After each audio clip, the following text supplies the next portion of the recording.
इसी दिन प्रभु यीशु मसीह ने पूरे मानव जाति के लिए अपने आप को क्रूस की मृत्यु के हवाले कर दिया था।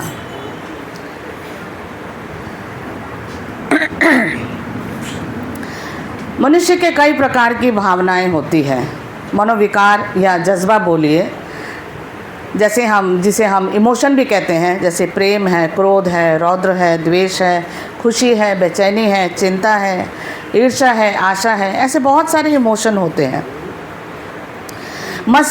यीशु मसीह इस सब इमोशन के अंदर से गुजरे हुए हैं। उन्होंने इस सब का अनुभव किया अपने जीवन में,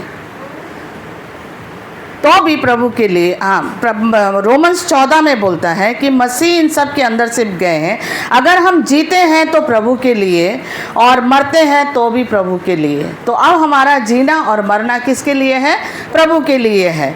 गुड फ्राइडे हमारे लिए क्रिसमस से भी बड़ा है, क्योंकि अपने जन्मदिन के बारे में प्रभु यीशु मसीह ने कुछ भी नहीं कहा।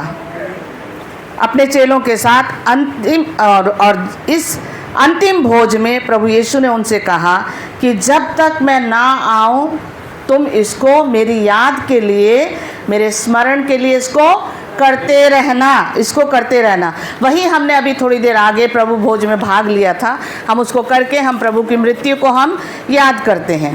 आइज़ाया 53:5 में कहता है, मैं थोड़ा सा भागूंगी क्योंकि टाइम बहुत कम है, मैं नहीं भागूंगी, वचन के द्वारा भागना पड़ेगा। परंतु वह हमारे ही अपराधों के कारण घायल किया गया, हमारे अधर्म के कामों के कारण कुचला गया।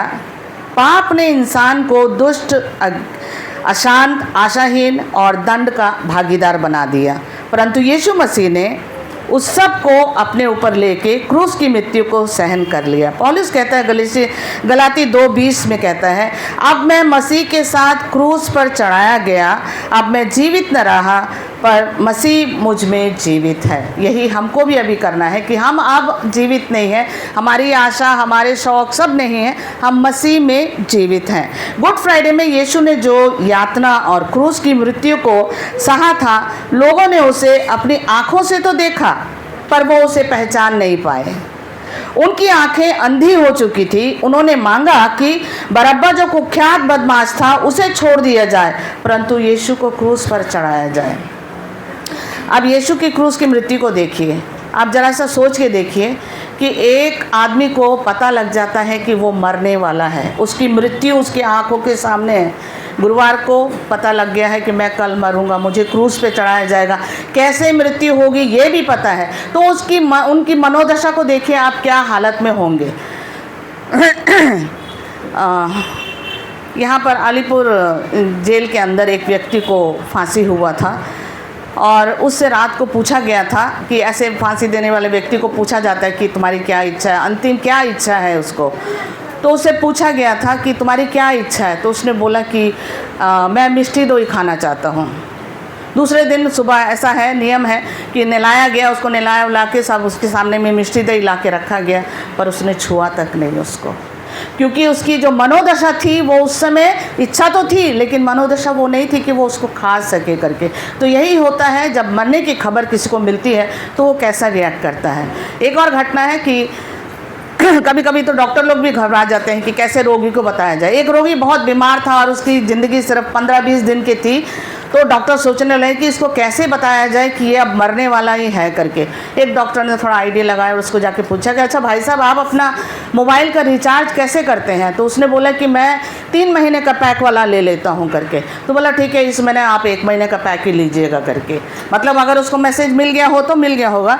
तो ये दशा है हमारी कि हमको जब अपनी मृत्यु के बारे में पता लग जाता है तो हम किस दशा में होते हैं। यहाँ पर यीशु के साथ भी ऐसा हुआ। लोगों ने, जिन्होंने सब कुछ देखा, उन्होंने उनको ठुकरा दिया। यहाँ पर क्रूस की बोली गई जो 7 वाणी है, उसमें से प्रथम वाणी है, मैं उसके विषय में आज बोलूँगी। इसे हम पढ़ते हैं लूका 23 उसका 34 में, लूका 23 का 34।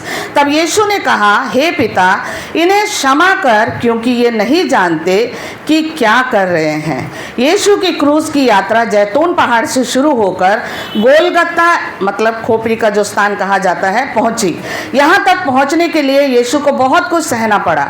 फरीसी सैनिक और एक बड़ी भीड़ उन्हें महायाजक के पास ले गई। पहले उन पर अलग अलग इल्ज़ाम लगाए, उनका अपमान किया। पिलातुस और हेरोदस के पास लेके गए, उन्हें कोड़े मारे गए, कांटों का ताज पहनाया, हाथ पांव में कीले ठोके।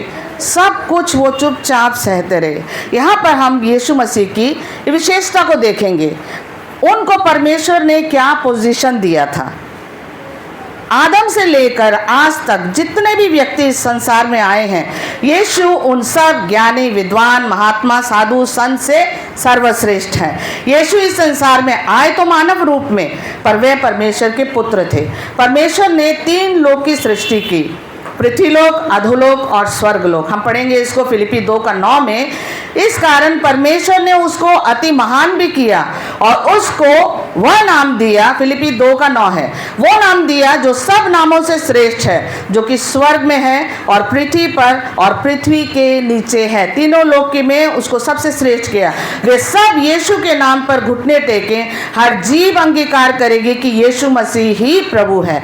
यहाँ पर यीशु मसीह ने अपने सताने वालों को क्षमा किया। वो किसी व्यक्ति के लिए भी संभव नहीं है। अब देखिए, यीशु ने रोगियों को चंगा किया, भूखों को खिलाया, दुष्ट आत्माओं को निकाला, ऐसे बहुत भलाई के काम किए। लेकिन उन्हीं लोगों ने यीशु के साथ क्या किया? फिर भी यीशु अपने पिता से विनती कर रहे हैं कि हे पिता, इन्हें क्षमा कर।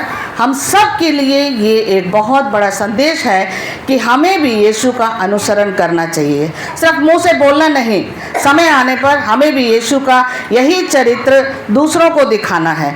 गलाती 3:27 में कहता है कि तुम में से जितनों ने मसीह का बपतिस्मा लिया है, उन्होंने मसीह को पहन लिया है। यदि हम मसीह को पहनते हैं तो जो मसीह का चरित्र है वो हमारे अंदर से दिखाई देगा। यीशु का चरित्र हमारे अंदर से झलकेगा। वचन कहता है, अपने सताने वालों के लिए प्रार्थना करो, जैसे तुम माफ़ करते हो वैसे ही तुम्हें भी माफ़ किया जाएगा। यदि आपको परमेश्वर से माफ़ी चाहिए तो आप भी माफ़ करिए। गांधी जी ने अपनी पढ़ाई विदेश में की थी और जब वो विदेश में पढ़ने के लिए गए थे तो उन्हें एक बाइबल उपहार में दिया गया था। तो उन्होंने उस बाइबल को पूरा पढ़ा, अच्छी तरह से पढ़ा और उनके कई आदर्श, प्रभु यीशु मसीह के आदर्शों को उन्होंने लिया। और जब नाथूराम गॉडसे ने उनको गोली मारी थी तो उन्होंने एक अपना बोला था। उसके बाद उन्होंने ये कहा कि उसे छोड़ दो, उसे कुछ मत करो, क्योंकि यीशु मसीह के क्षमा की बात उनको याद आई कि यीशु मसीह क्षमा करता है तो मैं भी क्षमा करता हूँ। तो आप सोचिए, उस घटना के बाद में जो व्यक्ति करमचंद गांधी के नाम से जाना जाता था, उसे महात्मा गांधी की उपाधि मिल गई। और एक अन्य जाति का व्यक्ति यदि यीशु के बताए हुए आदर्श को ले सकता है तो हमें कितना अधिक मानना है। यीशु ने अंतिम संदेश इस संसार को यही दिया कि क्षमा करें। आइए हम भी अपने जीवन में इसका पालन करें, अपने भाई, बंधु, रिश्तेदार, दोस्तों की गलतियों को माफ़ करें और परमेश्वर के राज्य में प्रवेश करने के लिए उन्हें उनका रास्ता दिखाएं। परमेश्वर अपने वचन पर आशीष बरसे। हम सभी इसको अपने जहन में लेंगे और करें, जो कोशिश करेंगे कि हम परमेश्वर की आज्ञा का पालन करें। धन्यवाद।